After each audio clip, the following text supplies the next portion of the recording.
Imagine a future where you're told what to eat, say bugs instead of meat, where you're squeezed into a tiny 15-minute city, and where you don't own anything, not even your car or your home.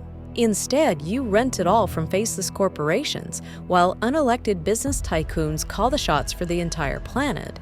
Sounds like a dystopian movie, right? Well, this is the vision of the World Economic Forum, or WEF, a key partner of the UN, and one of its key players, Mark Carney, who now wants to be the Prime Minister of Canada. So, who is Mark Carney? He's not just a guy with an impressive resume, though he's got that too. Harvard, Oxford, 13 years at Goldman Sachs, the governor of the Bank of Canada, and even the governor of the Bank of England. Today, he's chairing big financial players like Brookfield Asset Management and Bloomberg. But what really stands out is his deep ties to the WEF. He's been a long-time member, sat on its foundation board, and for years was part of a small group of 30 of the world's elite corporate executives and institutional government and business representatives, all who formed the board of trustees, including Kristalina Georgieva, the managing director of the IMF, Al Gore, former vice president of the United States, and Larry Fink, chairman and CEO of BlackRock.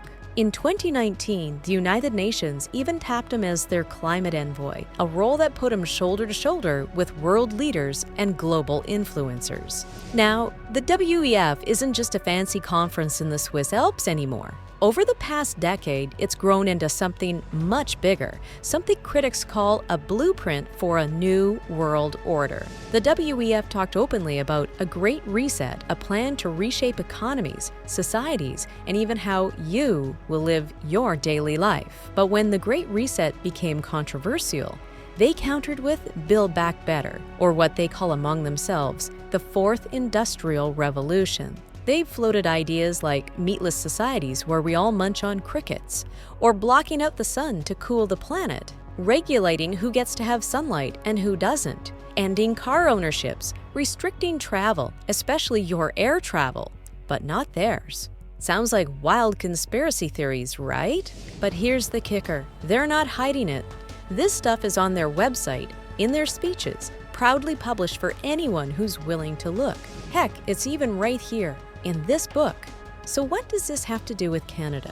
Well, Mark Carney isn't just a WEF insider. He's an integral part of their leadership, and the WEF has bragged about penetrating over half of Canada's cabinet with its ideas and allies. So we penetrate the cabinets. So yesterday I was at a reception for Prime Minister Trudeau, and I know that half of this cabinet, or even more half of this cabinet, are for our actually young global leaders of the world. Right? They've even suggested Canada doesn't have a distinct culture worth keeping, that it should be a borderless global property instead of a sovereign nation. If Carney becomes Prime Minister, what happens next? Does Canada become an expendable pawn in the WEF's grand global chess game?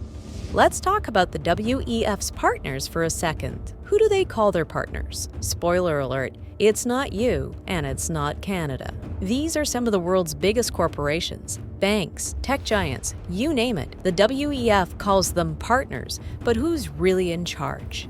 Are these companies loyal to the WEF's vision and to Mark Carney? Or is it the other way around? Is Mark Carney and the WEF just a tool for their profits? Either way, when the WEF talks about sparking a fourth industrial revolution, it's hard not to wonder, are these corporations the shock troops of that revolution? And where does that leave us, regular Canadians? The bottom line, Mark Carney is not just a polished economist running for office. He's a WEF heavyweight with a track record of being in bed with the global elite. Voting for Mark Carney means signing up for a Canada that looks a lot less like the country we know and love, and a lot more like the WEF's vision of their future. A future where you won't own your home, where borders fade away, and where unelected corporate leaders dictate every aspect of your life. Is this what Canadians really want? With this many corporate partners being led by Mark Carney, where does it leave Canada? Where does it leave you? Where does it leave your family and their future? That's the question you need to ask before you cast your vote.